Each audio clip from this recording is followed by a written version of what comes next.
This initiative is dangerous and it's destructive. Defeating the Special Exemptions Act is within our grasp. I mean, we can actually win this fight, but only if we truly understand the devious nature of this initiative, and only if we truly commit ourselves to communicating that truth to the folks in the communities within which we live. It's going to take all of the resources that CTA and its allies can muster, and it's going to take all of our powers of persuasion, all of your power of persuasion. I'm making a personal plea. I'm making a personal plea for your help over the next few months as we try to communicate to the citizens of California how dangerous this initiative actually is. I can't do it alone. And neither can Eric, and neither can Paula, and neither can you. None of us here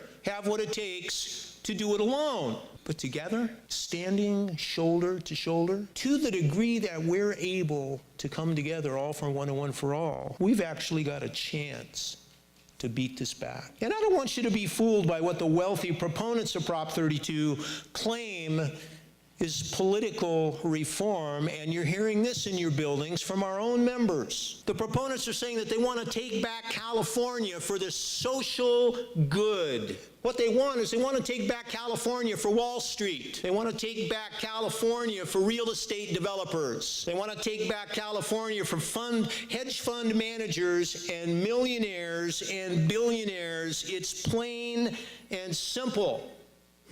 This is not rocket science. The real agenda of Prop 32 is to weaken California's unions and silence the political voices. Oh, and get this list: teachers, firefighters, nurses, construction workers, carpenters, electricians, bus drivers. You guys know the list. You could write this list out yourself. It's the folks that live in communities and hold communities together. This isn't an attack just on us.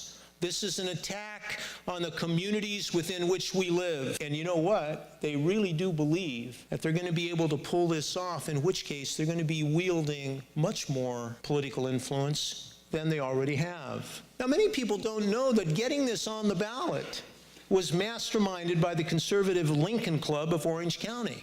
And if you've done a little bit of your research around the Lincoln Club, what you know is that group was the driving force behind the Citizens United Supreme Court decision. And you remember that as well. That's where the explosion of the super PACs into the national political scene began. And if Prop 32 passes, through the special exemptions that they have carved out for themselves, the wealthy elite could still give unlimited millions of dollars to any political campaign of their persuasion through these secretive super PACs. You don't think that's a threat to our democracy? You don't think that's a threat to the viability of our communities? You know exactly what I know. They're coming after us. And at the same time, we lose the ability to fight for our students, to fight for the families that give those students to our care, to fight for the viability of communities, not only in Sacramento and Washington, D.C., but actually at home, actually arguing before school boards and within our own school districts. Any political activity is the problem. And the scheme was written to ban California unions from using payroll deduction.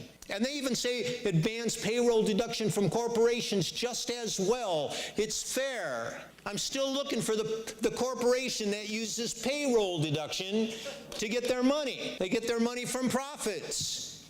And they don't have any kind of a vote or state council or process for deciding how to spend that money. They're not asking permission from anyone. It's a 1-2 punch. First punch, get us out of the way.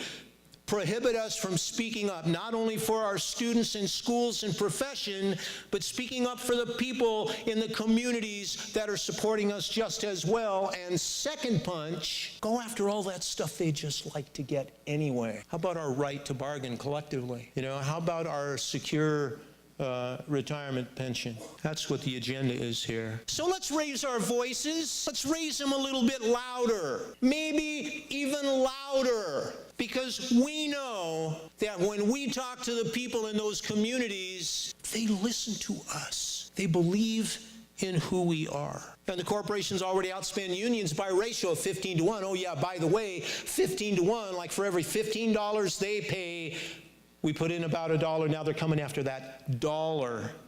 We're not going to let them do that.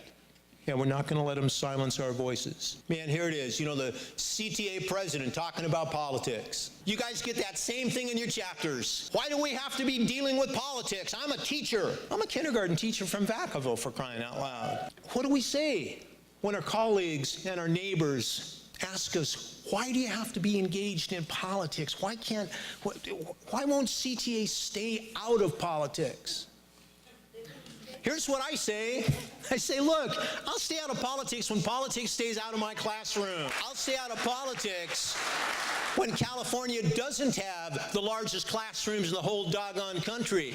We'll stay out of politics when this state no longer ranks last in the country in librarians per school, or counselors per school, or nurses per school. We'll stay out of politics when so-called education reformers like Michelle Rhee stop trying to buy our elections. Or even better than that, when they stop using the good reputation of teachers and educators as a fundraising tool to privatize our public schools. We'll stay out of politics when all students, especially low-income kids and students of color, actually have the resources that they need to be successful in school, when we don't have to fight to create the kind of learning environments that kids need. If they really want to come after our communities, come after the kids that we serve, you know, there's one fundamental truth that I don't think they really understand. They got to come through us.